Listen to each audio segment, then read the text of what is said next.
Alright, to start this movement flow, we're going to start in a tall kneeling position. Hands are going to be behind your back. We're just working on one arm at a time. Retracting the shoulder blade and bracing the abdomen. I'm going to pull my hand off my back, extend at my elbow, begin to rotate at the shoulder as I bring my arm up, flex at the elbow, bring my hand behind my head, and then reversing that action, trying to keep that shoulder retracted even as I go through that rotation. I don't want that shoulder to drift forward and let the humeral head kind of pop forward. Doing the same thing on the other side, making sure I stay braced at the abdomen. Good. Rotating the arm around, bringing it up, and then flexing the elbow to go behind the head. I'm also going to film this from a different position just so you can get a better view of what my arms are actually doing, and you can see the rotation going at the shoulder. So if you look at this posterior view, again, I'm sitting on my heels, hand is behind my back. As I lift and extend, you can see I'm getting all that movement from the shoulder. I don't just want to turn the wrist in this movement.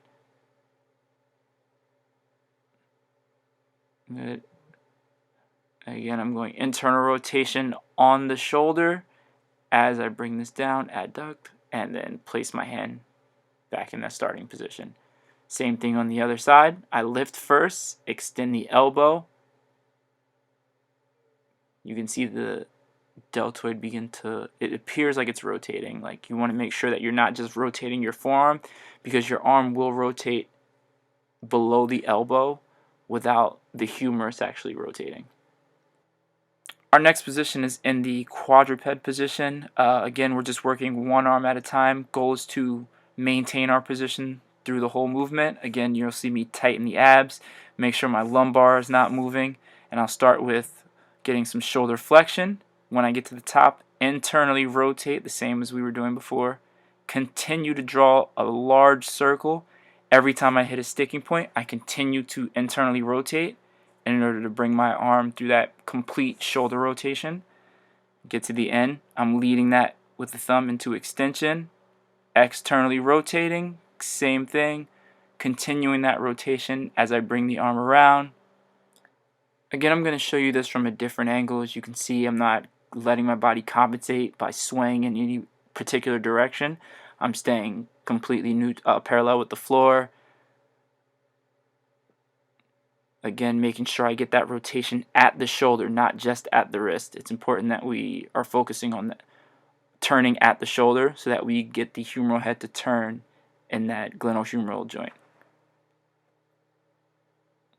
Packing my shoulder in even as I go into extension. I don't want to let the humeral head drift forward.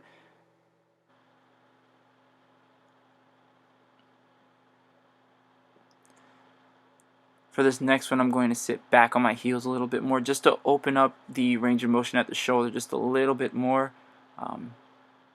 Still going through that same motion, getting those rotations at the shoulder, making sure we're actually rotating that humeral head, not just at the wrist. Then we go into extension, keeping that shoulder pinned back as we externally rotate. Bring that arm around. Good. Just another view from the side.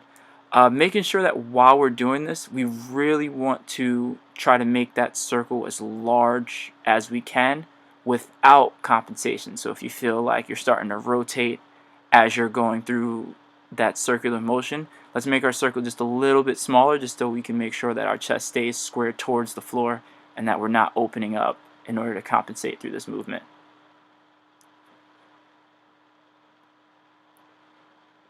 Our next part is just going to be an in range. So we're going to go into a supine position.